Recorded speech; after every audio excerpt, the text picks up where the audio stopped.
Bienvenue une fois de plus dans cette émission.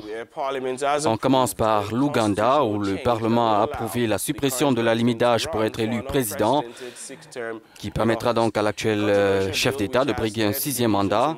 Le projet de loi controversé qui a créé des divisions au Parlement au cours des derniers mois a été approuvé mercredi.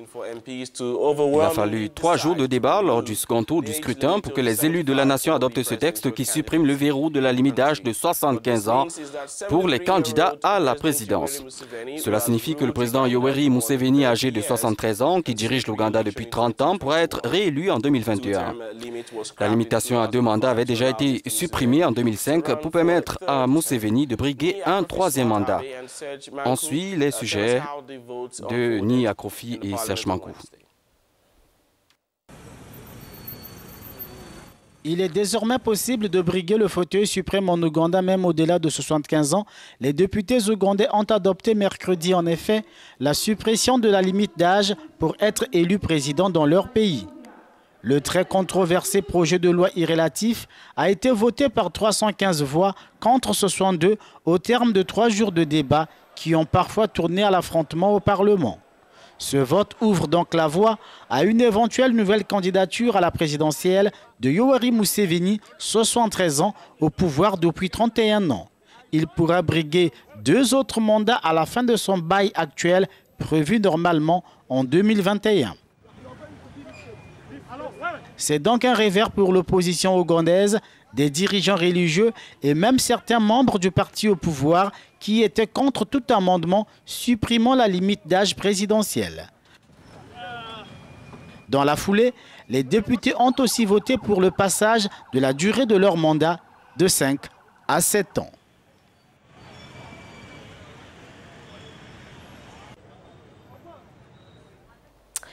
Le projet de loi très controversé a été adopté par 315 voix contre 62, comme vous l'avez entendu, et 2 abstentions à l'issue de 3 jours de débat houleux avant que des députés de l'opposition, scandalisés par le projet de réforme, ne soient évacués manu militari du Parlement. L'opposition a dénoncé la présence de militaires au Parlement, une information démentie par le pouvoir qui parle plutôt de policiers déployés pour assurer la sécurité.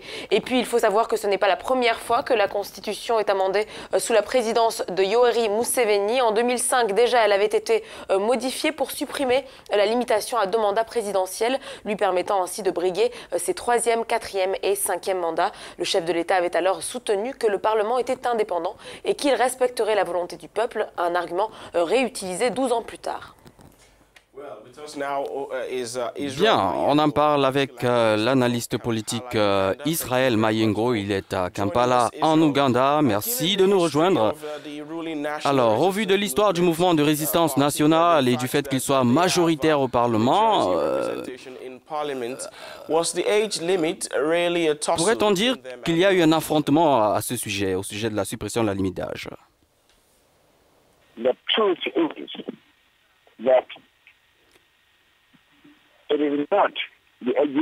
La vérité, c'est que ce n'est pas la limite d'âge qui a été au centre de la controverse dans cette affaire. La vraie question est de savoir si le titulaire du poste, qui est là depuis 32 ans maintenant et qui, à la fin de son mandat, aura été au pouvoir pendant 35 ans, devrait continuer.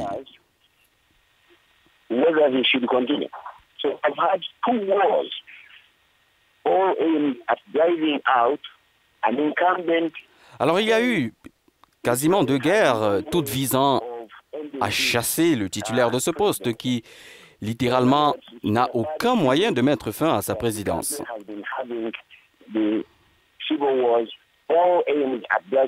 En d'autres termes, donc, c'est une mauvaise expérience que d'avoir des guerres civiles visant à chasser un président qui pourrait facilement devenir un président à vie.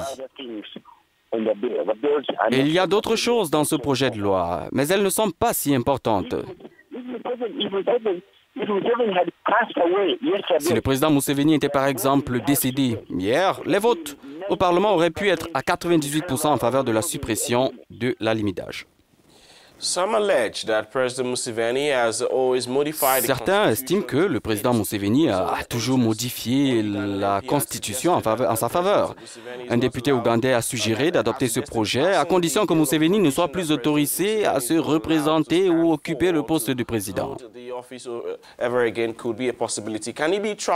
Devrait-on lui faire confiance en vue de 2021?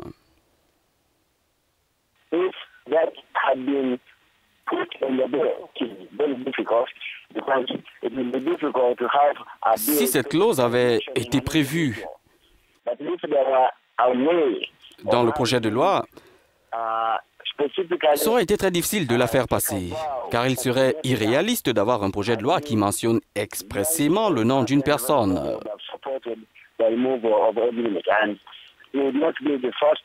Mais si c'était un moyen de le contraindre à faire le vœu selon lequel il ne se présenterait pas, je crois que 98% des votants auraient soutenu cette mesure. Et ce ne serait pas le premier pays à le faire.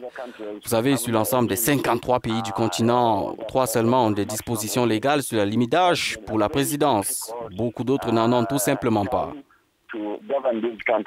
Ce fut une période très difficile pour ce qui est de la gouvernance de ce pays. La difficulté découlant de l'échec à créer des constitutions qui assureraient l'harmonie entre les communautés et les tribus.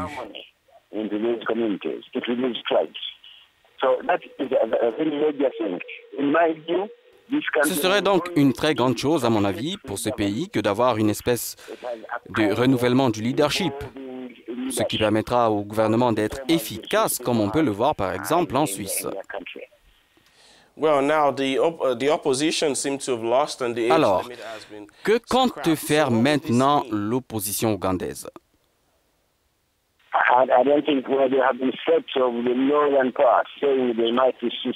Il y a eu beaucoup de discussions dans les chaumières.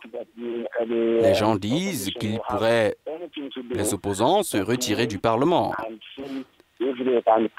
Mais ce n'est pas très sûr. Je ne pense pas que l'opposition ait à faire quoi que ce soit que d'attendre de pouvoir présenter un candidat qui sera assez fort pour rivaliser avec le président Museveni. Museveni a tous les avantages avec lui. Il a les clés des finances, il a l'armée. Ces deux aspects sont très importants. Ils lui permettent virtuellement de remporter toutes les élections auxquelles il se présente.